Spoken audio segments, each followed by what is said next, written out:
This is a Fleet Success Show, dedicated to helping you and your fleet succeed using the experience of fleet professionals and Hall of Fame fleet legends. The show that explores how the pillars of stakeholder satisfaction, intentional culture, resource efficiency, and risk management all combine to lead your fleet to success. We're glad you're here. Now, let's get into the show. All right, welcome back for another episode of the Fleet Success Show. I'm your host, Josh Turley, joined today by our newest co-host, Sara Burnam. How are you? I'm doing fabulous. It's Good. Great to be here. Thank you so much. We flew you all the way out from Florida to the hot, dry heat of Arizona. Yeah. So has it been a nice break, or is it like, oh my gosh, this is terrible? No, I love it. It's All crazy right. how the 110 degree heat doesn't feel like it, especially back home with all the humidity and everything. And every time I go to Florida, I'm just like, I don't know how people do this. This is nuts. And then I come home and I'm like, oh, I can feel it, like just the moisture leaving my skin. Well, It's funny how like even the air conditioning, like our air conditioning is set back home at like 75, but here it's like at 71 and I'm freezing to death. Totally, So, right? I think yeah. I just turned ours down to 73. So I talked to somebody the other day and they keep their house at 68.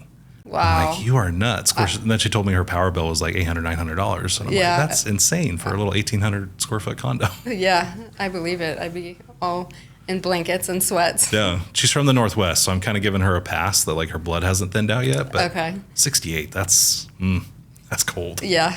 I can't do 68. So, well, hey, so I wanted to kind of get you introduced, let everybody know who you are a little bit. You obviously just joined RTA a couple weeks ago. Yep. So pretty fresh off the boat, right? And going through, just some of the achievements you've had in your career, some of the highlights. Why don't you kind of tell our readers or listeners the Sara Burnam story? Okay, sure. So I got my start in automotive. I worked at a repair shop for 10 years. And like everyone in fleet, you don't usually pick the fleet field. But we're working with the Highway Patrol, and I would call them for authorization on repairs. So I was like, who are these fleet people, and what do they do? And I liked the business side of it and the automotive side of it. I was going to college, actually went to college for counseling, which unfortunately there's not a lot of money there. So I ended up Like full like psychology counseling or like so I actually wanted to work with at-risk kids. Okay. And so it was a lot of psychology, human development, which I actually feel like I use a lot. I was gonna say, you're working in fleet. I feel like the whole fleet department is at-risk kids sometimes. Yes. Yes, exactly. So I ended up getting a job at the patrol, and they wanted somebody to move up because they had people that were leaving, like the fleet manager and the assistant fleet manager. So they brought me on so I could learn the roles and move up. And through that, I got my CAFM through NAFA, which was amazing. That's helped me out so much in my career. Yeah. And then from there, I went on to the state level where I was working with the state and was about 21 different agencies. And so I would help with fleet plans, which so much goes into that, like replacements, cost per mile, working with their fleet information system. So there was about 12,000 vehicles. So it was a lot of collaboration with the different state agencies and how they manage their fleets. But then I felt like I wasn't being used to like my full capacity, and I kind of wanted to spread my wings. And so it's kind of crazy. I Googled jobs and fleet management in Florida. So, because I was like, why not move to Paradise and take the opportunity if it's there. Yeah, right? yeah. And so it was assistant director job, and which I also loved because I love the idea of being able to come in somewhere, learn it, and then have that opportunity to move up. So I applied and got the job, obviously. But it was very nerve-wracking because I went to work for Palm Beach County, which is very well known in the industry. Mm-hmm. Doug Weishman was a past president. He was the director there, past president of NAFA. So when I got promoted to director, I was like, man, like how am I going to make this better than what he had already done? So I kind of had to get over that. And what I realized is that no matter who you're following or what program they have, there's always something that you can improve. There's always blind spots, opportunities. One of the big things there was they were doing pen and paper work orders. Okay. Yeah, so I got the opportunity to kind of bring them up into today's world, roll out laptops to the technicians. We upgraded our entire FMIS. It's okay. FIMS is also acceptable, right? Depends on, are you NAFTA or GFX, I guess. But yeah. Right, yes. Which was a lot of fun because we actually did ours in-house. We had a programmer that we worked with. That's not always the best way to do it. I mean, it's not the cheapest way either, because you have to obviously pay a programmer. It's not the worst way, though. Yeah. The worst way is definitely spreadsheets. Yes, right? That's so true. So if you are going to use in-house, like that's definitely an option. Yes. We'll have to do a whole episode on pros and cons of in-house, designing, doing it yourself, DIY, FMIS. Yes. That'll be fun. And I think that people would be surprised about how many people are still using spreadsheets today. Yeah. It's very interesting. So it's almost scary. Yeah. Yeah. But that's a good news for fleet managers out there who are looking to move up in the industry, because, you can find a fleet that can really be improved by processes, an FMIS. Well, and I like that transition too, because you had used an FMIS at your previous stop. You came in, you kind of knew what was out there, what the potential was to actually have a system. And you came into a shop that didn't have it. And so for other fleet managers that are, or maybe they're not fleet managers, maybe they're service writers or shop foremen or technicians, and they're looking to take that next step. If they've already got a lot of the experience, there's an amazing amount of good they can do in a position just based on what they've learned, maybe at a bigger city or something like that, and then they come into a smaller one, and it's like, oh, look at this. It translates really well. Yeah.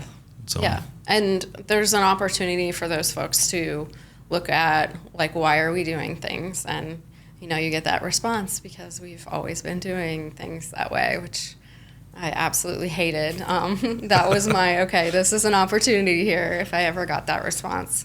So through that, looking at, all the opportunities we had there, I was able to make several different changes to the way we operated. I didn't come in like super hot and just come in and change everything. I took my time, to be honest. I wanted to learn. There's a lot to learn, obviously, in a new fleet. But I also, didn't see the value in just coming in and changing everything and being like a bull in a china shop, because that's going to really affect your culture probably in a negative way. There's a right way to do change management. So then a couple years ago, I was nominated for Public Fleet Manager of the Year. And so there's an application for that process. So I applied, and big surprise to me, I won Public Sector Fleet Manager of the Year in 2023. I was not expecting it at all. To be honest, I was up against some great fleet managers, and I was shocked when they announced it was me, and I'm very honored. Yeah. And honored to be here also. It's a huge thing, right? And I know that feeling must have been almost overwhelming, but also just, wow.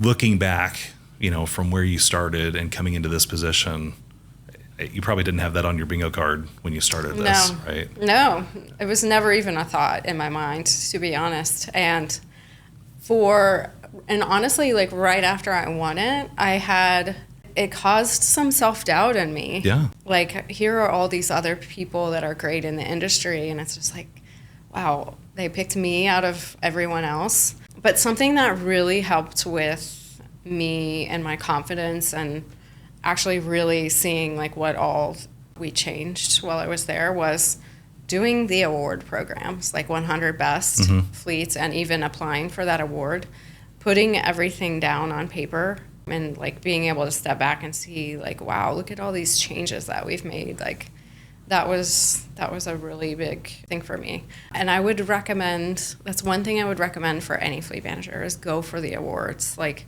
it's not in it, and I didn't do it for me. It was more like, let me get the recognition for our team and all that they've done. I think that's one of the big unspoken benefits of it is we go out and we get the award, we do the apply, we apply for it. And there's some notoriety that comes with it, but really the team gets to celebrate something, and they're working towards something, and they like, oh, we were number 86 this year, and then this year we were number 74, and then next year, we want to try to get to top 50. Yeah. And it really is fun. One of the things we talk a lot about is mission and what's most important, right? And kind of a rallying cry that rallies the troops behind you. You always see those famous movies where, like Mel Gibson with the flag and he's charging ahead, right? And as a leader, having that opportunity to set something out there and say, no, forward, this is what we're going for, and like we're really trying to improve, and here's the specific areas that we're going to do it, and here's how we're going to measure some of those results. And by the way, when we do it, we celebrate.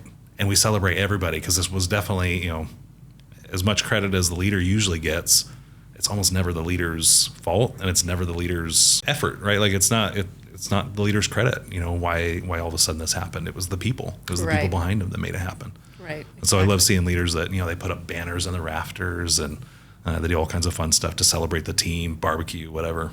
But it really does become an amazing team accomplishment. Yeah. So, and I love every time we talk about it, you always refer back to, it wasn't really me, it was like my team. Right. And so like that gave me a lot of fulfillment, was seeing the team really celebrate that. Yeah. And I think that's one thing that fleet managers, like they really have an opportunity there, is to celebrate their team and their accomplishments as much as they can. Was there any hesitancy before you applied the first time?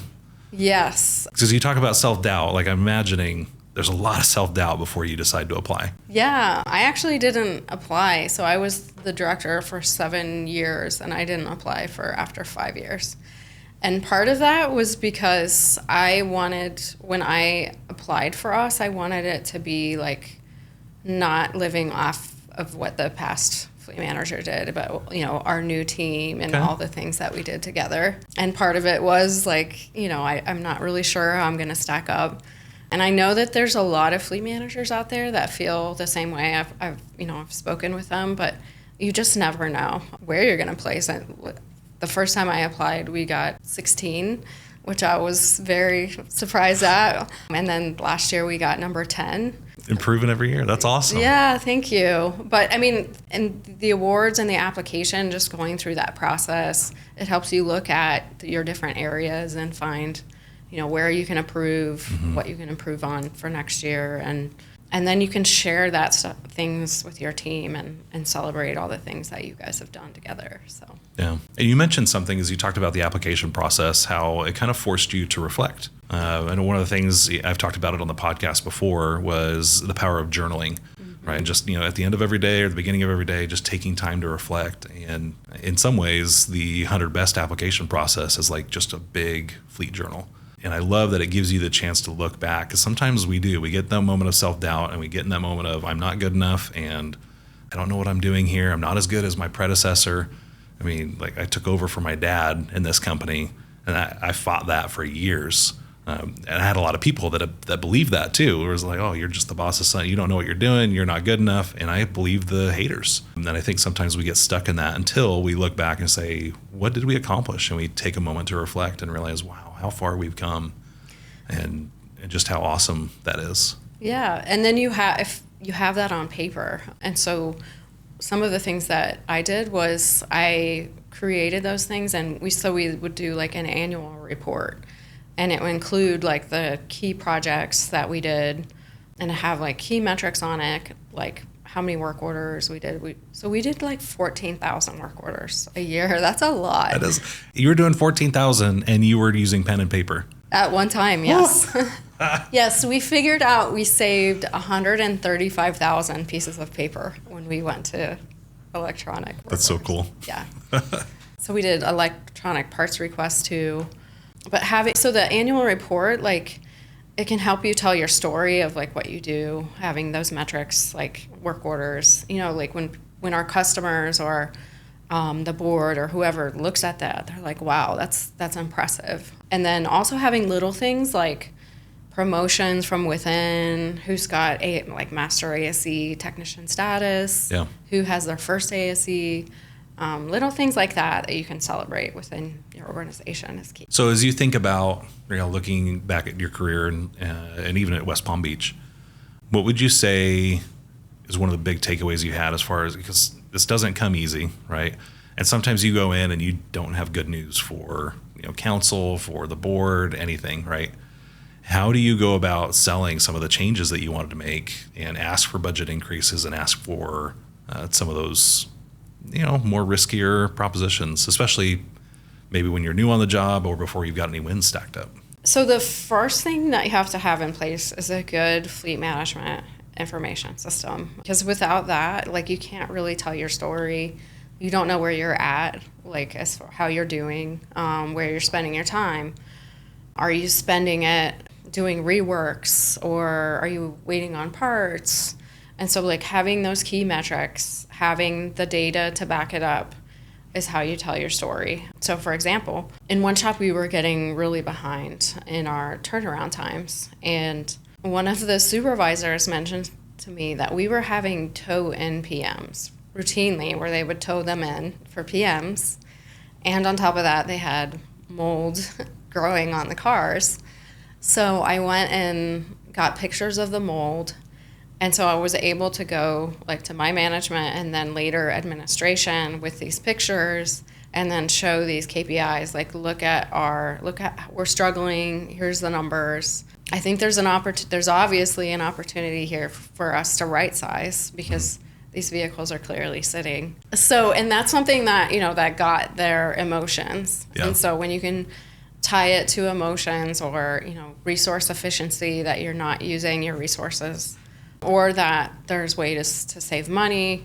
Again, you do that through your FMIS, your information system, to show how you can save money. Another example is we had been spending our techs we're spending a lot of times going back and forth to dealerships for like recalls and what have you. And so I was easily able to show, well, we have 2,000 hours that we're spending time traveling. So why not get somebody like a technician assistant to help with these, errands or what have you. And so I was easily able to sell that, because the technicians weren't able to spend time on their core functions, which is maintaining vehicles, obviously. So if you could show a pretty easy ROI, like that case, we can spend $15 an hour on somebody just shuttling cars back and forth, or we can spend $60 an hour doing that.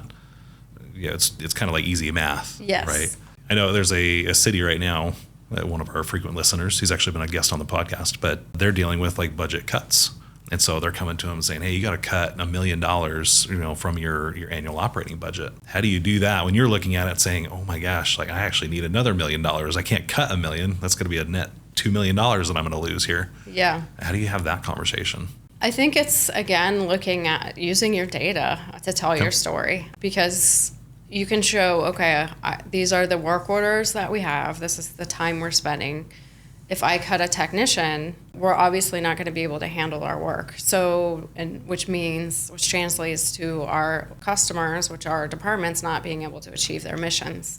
So would you like them to not achieve their missions and go out to the community? I think that's key too, is like tying your, what you do back to how it affects other departments. Yeah, and I think that's great advice to him. Use your data, show that, because what you just basically said is if you cut that technician, your downtime's about to go up. Your availability is going to come down.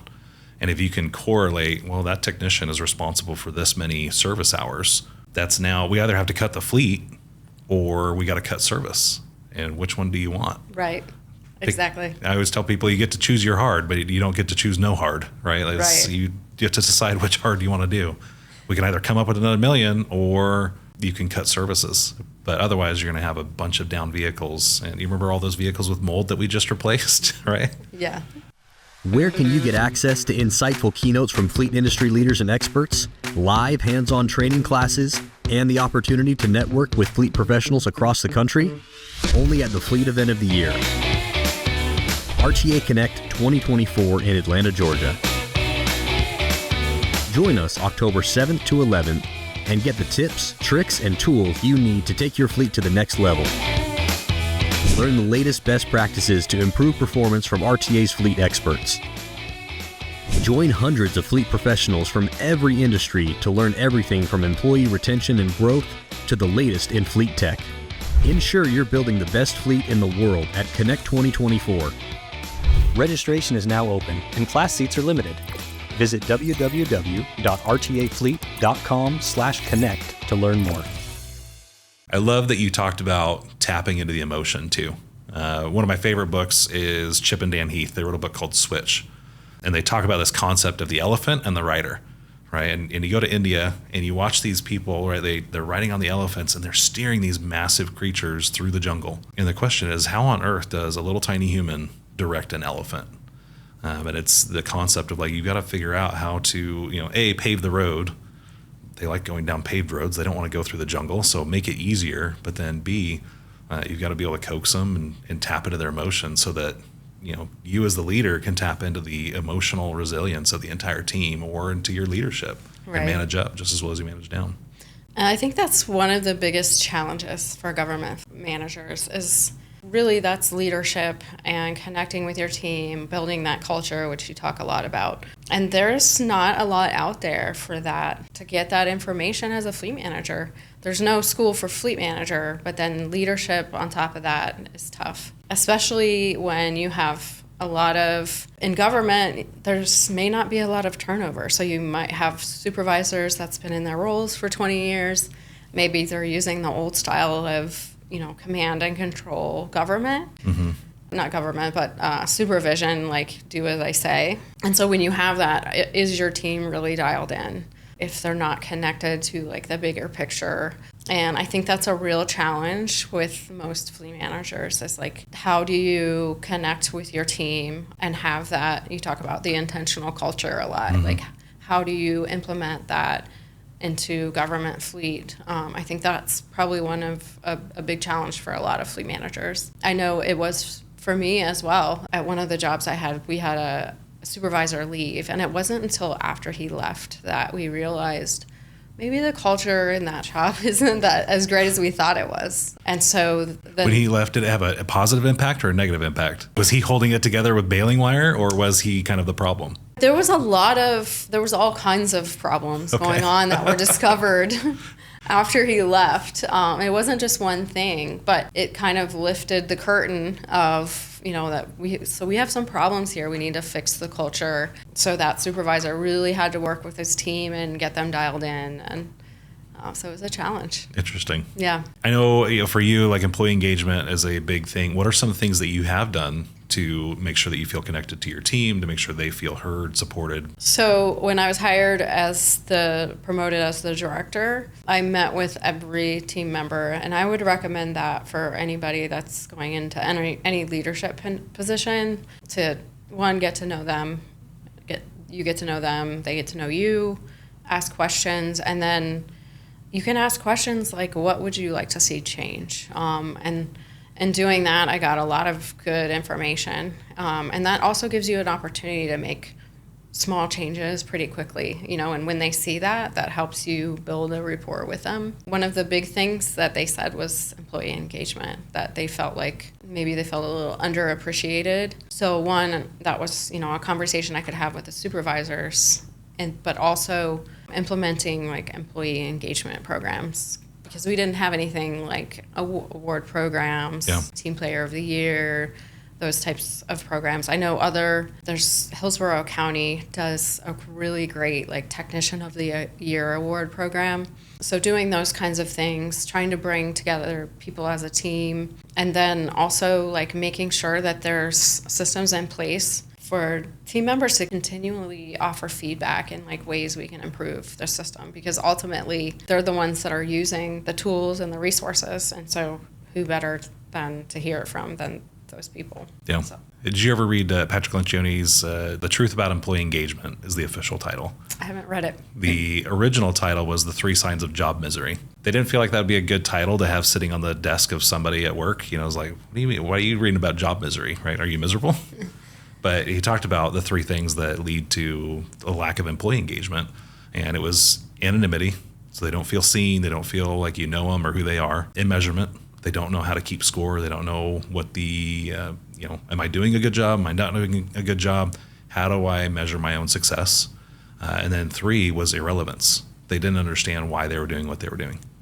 And without those 3 things, they can't give it everything they've got, right? They can't lean their heart into it.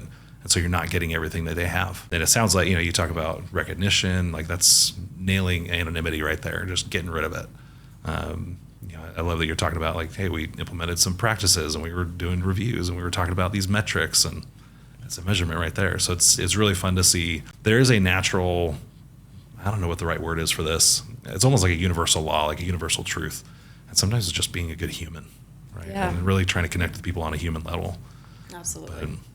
Yeah, that's so you mentioned kind of connecting them to a bigger picture. And that's one of the things I love to do too, is when we would talk about, when we'd have like meetings, I would ask them questions like, how many of you drove to work on a county road? How many of you went to a county park? Because those are the vehicles that are being used to maintain those roads, and like trying to tie that back to a bigger picture. Something I love to do because, again, once you can tie into people's emotions and give them purpose and meaning to like that big picture, it helps employees stay more engaged. Yeah, And always. They're giving their all, if or then some.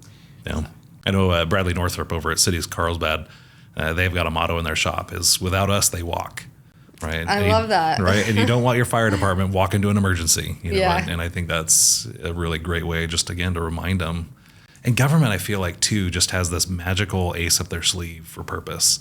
Like there's no greater cause than public service and helping the community at large. Right. Right. And so I think there's an amazing opportunity, especially for government fleets, to really connect them to that relevance, to have them understand what they're doing and why they're doing it. I know one of the other things that you're very passionate about, and obviously living in Florida, you get to deal with this a lot, is around kind of like this preparedness for emergencies and dealing with natural disasters. Obviously, Florida loves hurricanes, and they come through at the best times. Yes. What are some things that you've implemented, or that you're like, why does that excite you so much? Why do you enjoy that? So it's definitely interesting. It keeps you on your toes because next thing you know, you're getting an announcement that there's a potential hurricane coming and you have to be ready, and you totally have to pivot what you're doing. You have to completely change focus and make sure that you're ready. Palm Beach County did an excellent job of hurricane preparedness. So I can't take credit for this, but one of the things they had was back in 2004 or 5, there was a major hurricane that came through, destroyed a whole lot of buildings, fuel infrastructure, in the sense that back then fuel stations, they didn't have electricity like backup generators. Yeah. And then on top of that, the port was closed, so the fuel stations were not getting deliveries, and they ended up having to drive to Atlanta to pick up fuel from Atlanta. Oh, wow. The county administration was very not happy with that because at the time we were relying on our suppliers. And that has been a theme, not just in fleet, but even in government, is that you can't rely on somebody else to show up. It's important for you to be as prepared as you can and be self-reliant. And so part of that process is like walking through your different business functions and like imagining what it would be like if you didn't have electricity. You don't have your FMAS, so you need to have pen and paper work orders and the ability, and then to account for it. And just walking through, all the different steps on how you would handle that. So at the county, like we had a 9,000 gallon tanker truck, so we could go to anywhere in Florida or beyond and pull our own fuel. And then we had like 6 tank wagons, so we can like deliver. We had our own route that we could deliver fuel, and not just for our fuel sites, but for our generators, because you're so reliant on gen power when that happens. And so as these so we get this scare, there's a hurricane coming. So it would be just so cool to see everyone pivot on our team and just have that flexibility and desire to, because we know that the community is relying on us to, provide the fuel and the resources. So. Yeah, and to make sure that everybody could get to where they need to go, and that the roads are clear and all that. Because it's a massive undertaking to prepare for something like that. It's one of the few things. So I've been in Arizona all my life. We don't have natural disasters. There's no earthquakes. There's no tornadoes. There's no flood or hurricanes. We do get floods every once in a while, but it's so rare that we get those that are anywhere near the flooding that like we'll see in Houston or Florida from a hurricane. It's flash floods or something like that. So it's always strange to me. Like our biggest emergency is actually when the water goes out.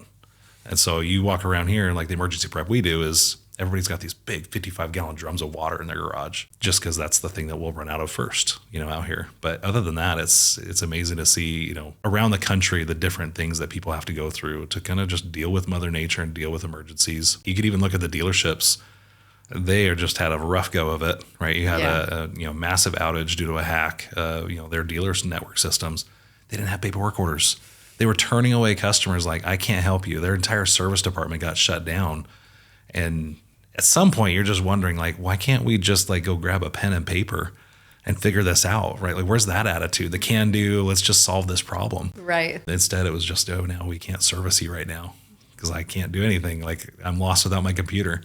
And so it's a good mindset to have and to think about and war game some of those things. Like, what would happen if we don't have this system? Yeah. What would happen if all of a sudden, there's a massive health outbreak, then we can't come into the office, right? That would be horrible. Terrible. What would happen if, our suppliers all of a sudden had a supply chain emergency and couldn't get us the vehicles in a timely manner? Yes. Right? These are things that it's easy to look back and say, oh yeah, we should have known that was coming. But if you had talked to us 4 years ago, right? Like, let's say it's 2024 right now. So let's say this is February 2020. This is not on anybody's mind. Right. The supply chain works perfectly. The economy is going okay. Right. Like, you just look through things and just how much has changed in that short of time, and hopefully how aware people are of, what can go wrong. And right. It's not just Mother Nature. Sometimes it's something else entirely. So. Right. Yeah. So I would encourage every fleet to just walk it through and have some kind of plan in place, because you just never know what could happen. Like you said, could be, something like COVID and, the whole supply chain issue, or even just a tornado. You don't live in an area that even has tornadoes. I mean, there's things like that happen more than we know. Yeah. So. And what would you do in that case? Who needs to be on call? Who needs to be doing, like, who's doing what, essentially? Right. And make sure people understand that they've drilled it. Because honestly, the thing I've learned most is that you never rise to the occasion. You always fall to your level of preparation, right? You fall back to your systems, you fall back to your training, because that's what, in the crisis, that's what kicks in. And you don't necessarily have time to think through it all. And so the more you can get ahead of it, the more you can think about it and war game it. We love sitting in a room and just, okay, what happens if this happens? What if this? And you can what if yourself to death. So I usually focus on, like the top 80%. Like, what's the big stuff? Right. And we can figure out the little stuff as we go. But, just sit and think and imagine. Yeah. The gift of imagination is an amazing gift. Yes. So. Yes, that, and have connections too with other agencies. Yes. Okay, so I wanted to talk about this. Well, I think one of the best things, you lucked out for sure, but going to Florida was one of the best decisions I think you could have made. Yes. I think it's got one of the strongest networks of fleet management in the country. It does. Right? I think it's, I love MEMA and I love NAFA, but there is something special in the water at FLAGFA. Yes. Right? Yes. So talk to me about the role of community and how important it was being a part of like a membership like FLAGFA. So that's another thing I would recommend to any fleet manager is get connected, get involved. And you may not have an organization like FLAGFA, but there's something. Yeah, like NAFA. They have their regional events there. Get to know as many people as you can. This industry is super unique in that we're all willing to help each other out. I know I have like 15 people I can call and be like, hey, what are you doing about this? Maybe I'm experiencing something I haven't dealt with before. Something came up. The county, we recently had administration wanting us to review like who is allowed to be in county vehicles. So I was able to call like surrounding counties and cities to find out what they were doing. Mm-hmm. And we're all willing to like share even our policies. People can review those and share notes. Purchasing is another big one. Government, like piggybacking off of certain contracts, that's huge for government. If you've ever been involved in government purchasing. RFPs are as bad as brain surgery. They're so painful. Yes, exactly. So when I moved from Ohio to Florida, I did not know a soul. I didn't have any family there. Didn't know anybody at the county, but I had people that I had met at like FLAGFA that I could call and just talk to like what I'm going through, because chances are what you're going through, other people are going through the same thing, and they would love somebody to talk to about it. Or they went through it 5 years ago when they moved from Ohio, right? And like, oh yeah, I've been there. I've done that. Yes. Here's who you need to talk to. Here's, a resource you need to get connected with. Right. Are you doing this yet? Okay. Maybe in a year, like this is what's going to be on your plate. Yep. Exactly. So, yeah, it's a super tight knit. I love the community out in Florida. And I wish, like other areas, we're trying to do that. Like I'm over the Southwest region in NAFA right now, at least for the time being. And, nice. Trying to get those communities going in places like Utah and Nevada. It's a little bit harder out west, but it's so critical, to have those connections and to know who you can talk to and ask questions for. And, yeah. And fleet really is special. because it is one of the few where it's not competitive, and we are so willing to, go talk to Rob Steiner over at Hillsborough, and he's got all these SOPs that he can give you. Yeah. Or talk about, employee recognition and culture. You mentioned how awesome they were doing with that. And through those conversations, like I remember talking to another fleet manager, and we were talking about how we needed more leadership, like training, especially at conferences. And so we took that back to like NAFA, INE, and GFX, and they started implementing a little bit of that. Yeah, like NAFA's, they've got a leadership track now at NAFA INE, which I love that they're doing that. Then that didn't used to be a thing, so it's definitely coming around, which is cool to see. Yeah, and I think there could be more as well.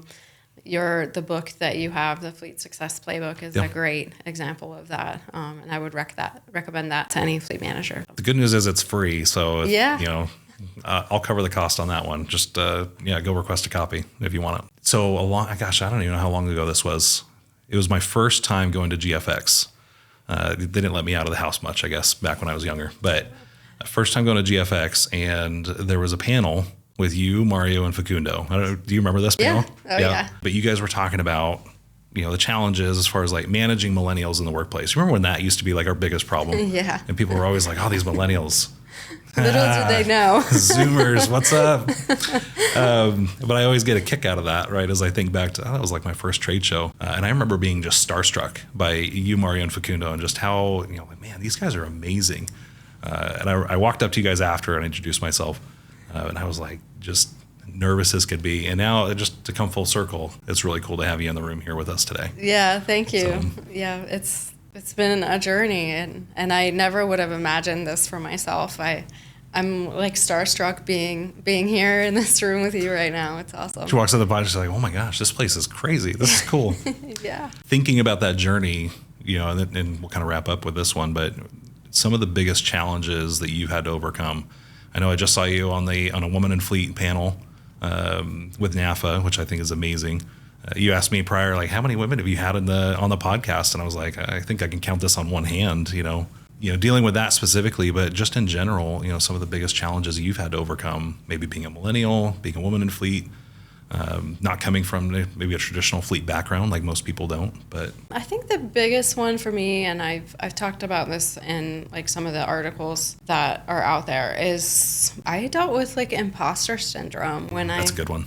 Came on at the county, and I kind of mentioned it earlier, but especially coming in after Doug, the guru, who was like a guru in the industry, and like having that, wow, like how am I going to make this better? But then on top of that, having the supervisors had been with the county for 20 plus years, and I was only 35 at the time when I got brought on, and then I was lacking the technical like experience that they had, and so I was afraid that they were gonna look at me negatively for that. So I ended up actually going and getting my master's degree in leadership.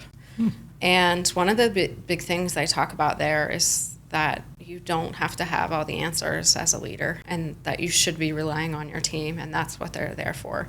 Like, they're there for the technical experience, and you have to be able to ask your team like for the technical side of that. And so that was obviously, there was a long process that got me through that, and the full circle was doing the awards and looking back at that on paper. But for me, I think too, it's doing the hard things. Like, we all have our things that we're good at, like our weaknesses and our strengths. One of mine is public speaking, as I'm sitting here today. When I started at the county, the first day they brought me in and I had to speak in front of like 50 people. And I was like, wow, I better learn public speaking really quick. So every time I got asked to public speak, I would, take the opportunity. As much as I was dying probably beforehand, I took the opportunity, because there's people out there that won't do it. And that's just how you get better, is doing the hard things and not being afraid to, like in my case, like being the only woman in the room. Like, it is, I'm used to that. It's, I've been in automotive for 26 years, so it's not really an issue for me. But I do, that's another podcast of, what that was like working in like an automotive repair shop as an 18-year-old female. It was an interesting journey. But There's probably some epic stories with that, right? Yes. Just what you have to overcome, how you deal with it. Yes. So as you deal with the self-doubt, one of the things that, we're really big on, we talked about it. In fact, we brought our life coach on, which I don't know if you've met him yet, Rich, but Not yet. we talk about, how important mental health is in that journey and, overcoming things like self-doubt. And so like you talk about it, like just, tackle it head on, go do the thing that you don't want to do, go deal with that. Other than applying for the awards, what were some of the other things that you had to do to kind of overcome that own self-doubt and believe in yourself again? So one of my challenges is that I'm a perfectionist too. So like if I do something and there's like 10% of something that's not good, then I like have a tendency to focus on that. So like even after winning the award, like, I could look at all the different things that I don't do well, and I had a tendency to focus on that. But then also like asking myself the question of, well, the person that's sitting next to you, do you really think that they're 100% in all the different areas? No. Like, I don't think I'm better than, any other fleet manager. Nobody's perfect. And just like having to walk myself through, that conversation has been really key. I always like to, take a moment and look at something like that and then demand evidence, right? Like prove that it's true. Yeah. Where is this coming from? Where's the origin of this feeling, right? And it could be childhood trauma or something like that. Go get some therapy. I highly recommend therapy. I'm a big fan of that. But I always look at that and it's kind of like demand evidence. Like, well, how do I know that I don't belong here? Right. Like, what are the things that tell me I don't? Okay, and now let's cross-examine that. What are reasons I do belong here? And I don't know that I still feel sometimes like I'm an imposter here, especially when I start building up and hiring team members. They're way better at their jobs than I am. And I've got to lead these people and tell them that what they're doing is right and wrong and, like help judge them on their results and stuff. And it's an incredible challenge. Yeah. Yeah. Especially being a younger fleet manager coming in with, like, I wasn't a technician. How do I do this? Right. I know for me personally in this industry, even I've been in this industry for 20 years, but I've always been on this side of the fence. And so it's hard for me to go to a fleet manager and say, hey, you're doing this wrong, right? Even though I've seen it 500 times because I've seen other fleets. Right. But they can always say, well, you've never run a fleet before. You don't know what you're talking about. So that's doubt that I've had to overcome. And that's kind of the thing, like I demand evidence to say, yeah, but and Tony helped me with this too. We come around to this idea. He used to run a fleet, but he's an expert, not because of what he did at Wyandotte County. He's an expert because he's seen 400 other fleets and how they were doing it right and how they were doing it wrong. And so now he's just got all these ideas. That was really big for me, is kind of seeing that as well. Yeah. So, And that we all also have our own piece to bring to the table. Like what you've done here with the culture and the systems that are in place are amazing. It's so hard to change. It's probably one of the hardest things to do is to have that culture. So I studied leadership for my master's degree. So I got to see it on paper. But I felt like I didn't get where I wanted to get with the leadership piece, and you have done that here, and it's been really amazing to see. I actually studied like Lencioni, all those books, so it's really cool to see like what you've done here. I'm super impressed. So. Yeah, and I like to say that I didn't come up with a single idea on my own. I learned from a lot of other great leaders, and reading. I think reading Lencioni's works. He's got like a box set. And we have a joke around here, which is like that box set is worth 20 MBAs. I got so much more out of reading Lencioni and Extreme Ownership and Jim Collins. Probably some of my favorite authors. In fact, I've got them up on, like, they're always in the shot because those are my favorite authors right there. But I learned so much. And then what I really learned was when I finally started doing the things. What works, what doesn't work, how do I tweak this and implement that? But it definitely is a major task, but it's one of the ones too that you can come into a place like this and you can feel it, and you can imagine as a fleet manager, and I know this was probably the case at West Palm Beach, is you could walk into there and you could feel the difference between a shop down the road that didn't have that culture in place or didn't have that leadership. Right. Yeah. That's a huge challenge for most fleet managers for sure. And then also sticking to what you say you want and what you are going to do. Discipline's so hard. Yeah. It can be really hard to focus and to stay on it because it is. There's a million other distractions and there's a million people telling you can't do what you're trying to do. And you just got to believe in yourself, And if you need somebody to cheer you on, I will do it for you, right? But You really do just, got to find that confidence somewhere. I think one of the things you said, maybe you don't remember you saying it, but you talked about like the self-doubt. And as a leader, you just have to admit, like, I don't have the answers here. Right. I don't think as a leader, there's anything you can do to give yourself more credibility than be vulnerable and admit that you don't know what you're like this. I don't know what to do here. I don't have the answer. How do I do that? Or how would you do that?